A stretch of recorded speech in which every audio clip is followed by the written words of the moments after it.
Hey guys, welcome back to Prasanna bytes. I hope you are all doing great. మీరు ఎలా celebrate చేసుకున్నారు శ్రావణ శుక్రవారాన్ని? మేమైతే చాలా బాగా సెలబ్రేట్ చేసుకున్నాము. లాస్ట్ ఇయర్ కూడా సెలబ్రేట్ చేశాము, కానీ ఇయర్ కొంచెం లాస్ట్ ఇయర్ కంటే కొంచెం తక్కువ అనుకోవచ్చు. మరి మీరు ఎలా సెలబ్రేట్ చేసుకున్నారు? అసలు ఏమేమి నైవేద్యాలు చేశారు?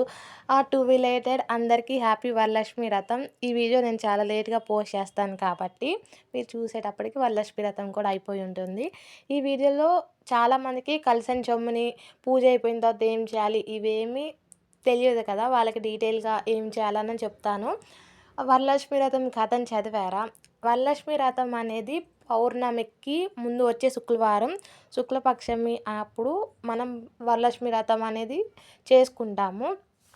చాలామంది శివుడి దగ్గరికి వెళ్ళి ఇలా అష్టైశ్వర్యాలు ఇవన్నీ మాకు రావాలంటే మేము ఏదైనా పూజ ఉందా అని అడిగినప్పుడు శివుడు వాళ్ళందరికీ చారుమతి కథ చెప్తారు. ఆమె ఎలా ఉండేది, ఆమె ఒక మంచి మనసుతో అందరూ బాగుండాలి, కుళ్ళు కుతంత్రాలు ఇవేమీ లేకుండా, సెల్ఫిష్గా ఇవేమీ లేకుండా ఆమెకు తెలిసింది మొత్తం అందరికీ చెప్పి అలా ఉండడం వల్ల ఆమెకి అన్ని అష్టైశ్వర్యాలు వచ్చాయి మంచిగా పూజను చేయడం వల్ల అని.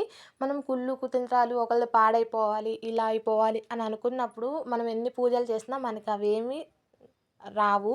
మనం ఎప్పుడైతే పాజిటివ్ మైండ్తో ఉంటామో, అందరూ బాగుండాలి అనుకుంటామో అప్పుడే అన్నీ వస్తాయని ఆ కథ సారాంశం. నేనేమైనా తప్పు చెప్పుంటే మీరు నన్ను కరెక్ట్ చేయండి. కామెంట్ సెక్షన్లో మెసేజ్ చేసి కామెంట్ చేసి నేను తెలుసుకుంటాను మీ నుంచి.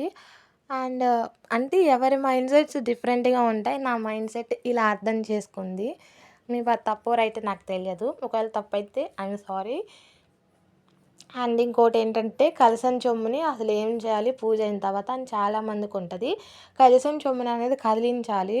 కలసాన్ని కదిలించిన తర్వాత బియ్యం ఉంటాయి కదా, బియ్యంని మనం నెక్స్ట్ వచ్చే ఫ్రైడే పొంగల్గా చేసి నైవేద్యంగా అమ్మవారికి పెట్టొచ్చు.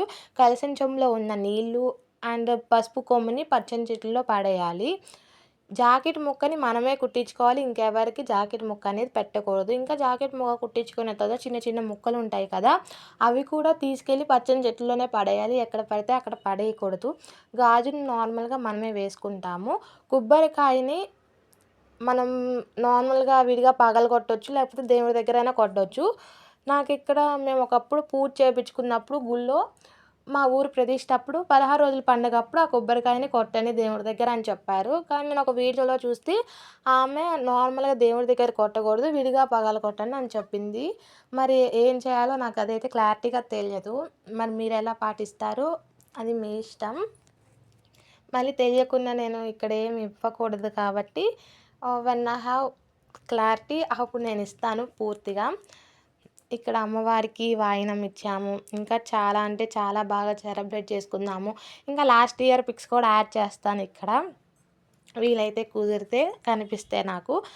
మీరేమేమి నైవేద్యాలు ఇవన్నీ చేశారో కామెంట్ చేయండి. అసలు మీరు ఎలా సెలబ్రేట్ చేసుకున్నారు? చాలా పాజిటివ్ వైబ్స్ వస్తాయి కదా వరలక్ష్మి వ్రతం ఇవన్నీ పండుగలు చేసినప్పుడు, పూజలు చేసినప్పుడు నాకైతే చాలా బాగా అనిపిస్తుంది వరలక్ష్మి వ్రతం ఇవన్నీ చేసినప్పుడు. ఇంకా ముత్తైదులను పిలిచి వాయినం ఇవన్నీ ఇచ్చాము. నేను కొన్ని క్లిప్స్ మాత్రమే తీశాను. నేను పూజ మీద కాన్సన్ట్రేట్ చేయాలి, మళ్ళీ వీడియో ఇదంతా కుదరదు కాబట్టి అన్నీ చేసిన తర్వాత వీడియో అలా కొన్ని క్లిప్స్ మాత్రమే తీశాను, మొత్తం తీయలేదు. ఇక్కడ అమ్మవారికి నేను వాయినం ఇస్తున్నాను. పచ్చి శనగలు నానబెట్టినవి, కొంచెం గాజులు, వక్క, తాంబూలము, పసుపు కొమ్ములు ఇవన్నీ అమ్మవారికి ఇస్తాను. ఇక్కడ నైవేద్యాలు